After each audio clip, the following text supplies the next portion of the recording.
Welcome to Guide Guru. We hope this video helps. You begin by creating the project and establishing the base references. Open Revit and pick the architectural template. This gives walls, doors, and dimensions preloaded. Next, set project units to match your client or site. Consistent units prevent scaling errors. Once done, add levels and grids for stories and structural references so your floor plan aligns vertically. These initial steps let you model accurately and avoid conversion mistakes later. So don't skip precise unit and level setup. Now you draw the core geometry: walls, doors, and windows. Select the wall tool, pick the correct wall type, and set top constraint to the next level or a specific height to maintain consistency.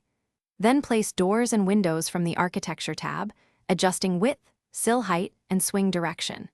Use trim/extend and join geometry to clean intersections, and rely on temporary dimensions and snapping to align openings precisely. Make sure to lock critical dimensions to prevent accidental shifts as you continue modeling.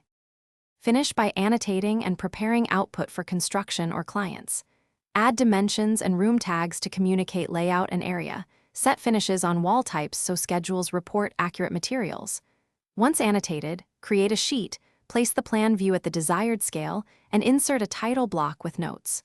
When done, export to DWG or PDF for consultants or print directly.